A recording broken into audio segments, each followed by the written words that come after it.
यांना मिळेल आणि असा सरकारने निर्णय घेतलेला आहे। कोणामध्ये काही भेदभाव करण्याचं काम सरकार करत नाही।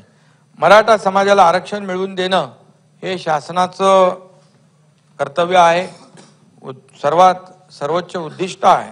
पण त्याशिवाय या समाजातील युवकांना सक्षम करणं, त्यांना मुख्य प्रवाहात आणणं, त्यांना रोजगार स्वयंरोजगार मिळेल हे पाहणं, यासाठी आम्ही तातडीने पावलं उचलली। सारथी संस्थेमार्फत PhDच्या फेलोशिप योजनेअंतर्गत मराठा समाजाच्या 2109 विद्यार्थ्यांना 97 कोटी वितरित केले। सारथीकडून प्रशिक्षण घेतलेल्या शेकडो विद्यार्थ्यांची राज्य आणि केंद्रीय सेवामध्ये निवड झाली। त्यात UPSC द्वारे 51 विद्यार्थी निवडले गेले। त्यात 12 IAS झाले, 18 IPS झाले, 8 IRS झाले, 1 विद्यार्थी भारतीय विदेश सेवेत निवडला, 2 विद्यार्थी इंडियन फॉरेस्ट सर्व्हिस मध्ये आणि 10 विद्यार्थी इतर केंद्रीय सेवेमध्ये निवडले गेले। आणि म्हणून अध्यक्ष महोदय, राज्यात महाराष्ट्र लोकसेवा आयोगाद्वारे घेण्यात आलेल्या विविध स्पर्धा परीक्षांद्वारे क्लास 1 आणि क्लास 2 पदांवर गेल्या वर्षी 304 विद्यार्थ्यांची निवड झाली। सोलापूरच्या मसला खुर्द येथील शशिकांत नरवडे या एका बस कंडक्टरचा मुलगा IFS झाला, तर नगर जिल्ह्यातला मंगेश खिलारी हा तरुण IPS झाला। चालू वर्षामध्ये सारथीचे 1067 विद्यार्थी महाराष्ट्र लोकसेवा आयोगामधून उत्तीर्ण झाले। UPSC साठी दिल्ली आणि पुण्यात 500 विद्यार्थी सारथीकडून प्रशिक्षण घेतात। 17 विद्यार्थी IBPS मध्ये उत्तीर्ण झाले असून यामध्ये काही जण स्टेट बँकेत देखील कामावर लागले, रुजू झाले। अशा अनेक सक्सेस स्टोरी आहेत ज्या इतरांना देखील प्रेरणादायी ठरू शकतात। आणि म्हणून अध्यक्ष महोदय, मराठा समाजाच्या 75 विद्यार्थ्यांना परदेशी शिष्यवृत्तीचा लाभ दिला असून त्यासाठी 21 कोटी रुपयांची तरतूद केली आहे। मागील वर्षी 32,539 विद्यार्थ्यांना छत्रपती राजाराम महाराज सारथी शिष्यवृत्तीद्वारे 31 कोटी रुपये वितरित केले। या वर्षी 44,102 विद्यार्थ्यांना 42 कोटी मंजूर केले आहेत। आणि म्हणून सारथी मार्फत 35,726 विद्यार्थ्यांना रोजगार आणि स्वयंरोजगारासाठी कौशल्य विकासाचं प्रशिक्षण देण्यात आलेलं आहे। शेतकरी भावात काय काय आपण केलंय मराठा समाजाच्या विद्यार्थ्यांसाठी सारथी मार्फत सुरू केलेलं आहे। सारथी संस्थेचं पुणे येथील मुख्यालय इमारत आणि 6 विभागीय कार्यालय आणि लातूर व कोल्हापूर येथील उपकेंद्र आणि 500 मुलं आणि 500 मुलींच्या वसतिगृह अभ्यासिकेसाठी विनामूल्य जमीन उपलब्ध करून दिली। तसेच बांधकामासाठी देखील या सर्व कामासाठी 1024 कोटी मंजूर केले आहेत। अध्यक्ष महोदय, सारथीला 300 कोटी रुपयांचा निधी मंजूर केलाय। डॉक्टर पंजाबराव देशमुख वसतिगृह योजनेअंतर्गत 3,79,373 विद्यार्थ्यांना निर्वाह भत्ता रुपये 1293 कोटी वितरित केला आहे। मराठा समाजाच्या विद्यार्थ्यांना स्वाधार योजनेप्रमाणे निर्वाह भत्त्यात भरीव वाढ करण्याचा देखील निर्णय घेतला। त्यानुसार प्रति विद्यार्थी प्रतिवर्ष 60,000, महानगराच्या ठिकाणी 51,000, विभागीय मुख्यालयाच्या ठिकाणी 43,000, जिल्ह्याच्या ठिकाणी आणि 38,000 रुपये तालुक्याच्या ठिकाणी निर्वाह भत्ता दिला जातोय।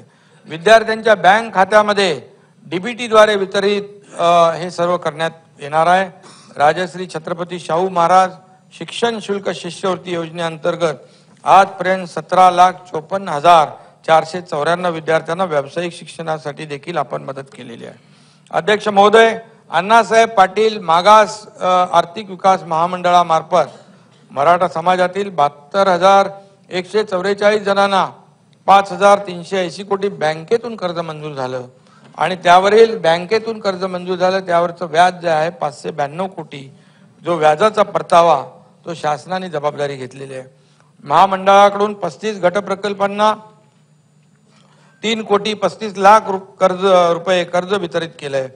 सारथी आणि महामंडळाच्या विविध योजनांमधून अनेक उद्योजक देखील घडलेले आहेत। आणि म्हणून त्या फक्त नोकऱ्या मागणारे हात होऊ नका, नोकऱ्या देणारे हात व्हा, असं आमचे बाळासाहेब सांगायचे।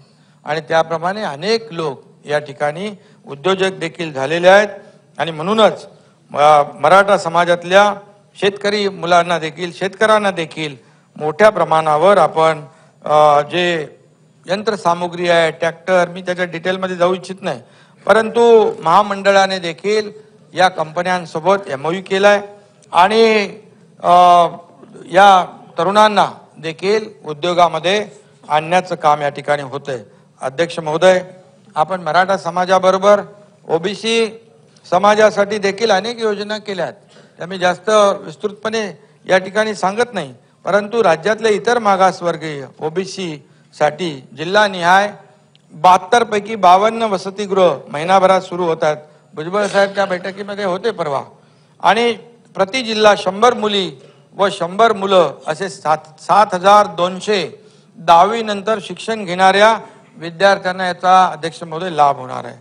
राज्यातील OBC प्रवर्गासाठी मोदी आवास योजना हे काय तेच तुम्हाला सांगतो ना, समानता आवास योजना घरकुल हे बघा 10 लाख घरं 3 वर्षामध्ये बांधण्याचा निर्णय आपल्या सरकारने घेतलाय OBC प्रवर्गासाठी। राज्यातील उच्च शिक्षण घेणाऱ्या OBC विजयंती आणि SBC विद्यार्थ्यांसाठी ज्ञानज्योती सावित्रीबाई फुले आधार योजना आपण सुरू करण्यात आलेली आहे।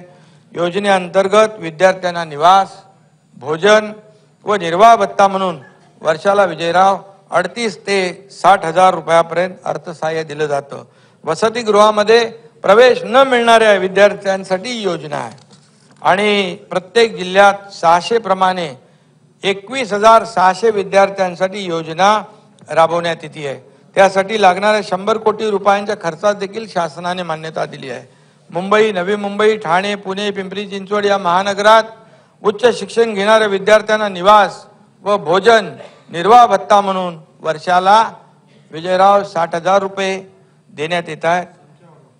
महसुली विभागीय शहरामध्ये क वर्ग महापालिका क्षेत्रात उच्च शिक्षण घेणाऱ्या विद्यार्थ्यांना 51 हजार रुपये, जिल्ह्याच्या ठिकाणच्या शहरात विद्यार्थ्यांना 43 हजार रुपये, तुम्ही समानता म्हणता नाही, तालुक्याच्या ठिकाणी 38 हजार रुपये सारखा आहे। OBC प्रवर्गातील वसतिगृहात प्रवेश न मिळालेल्या विद्यार्थ्यांना भोजन, निवास व इतर शैक्षणिक सुविधा स्वतः उपलब्ध करून घेण्यासाठी नवीन आधार योजना तयार करण्यात येते आहे। अध्यक्ष महोदय, विद्यार्थ्यांचे आधार क्रमांक संलग्न असलेल्या बँक खात्यामध्ये थेट रक्कम वितरित करण्यात येणार आहे। OBC विजयंती आणि या प्रवर्गातील गुणवंत मुला-मुलींना परदेशात उच्च शिक्षणासाठी शिष्यवृत्ती योजनेअंतर्गत विद्यार्थी संख्येमध्ये 50 वरून 75 संख्या वाढवलेली आहे आणि हा निर्णय आपण घेतलेला आहे। सावित्रीबाई फुले शिष्यवृत्ती योजनेच्या रकमेत 3 ते 4 पटीने वाढ केलेली आहे। OBC महामंडळासाठी 20% बीज भांडवल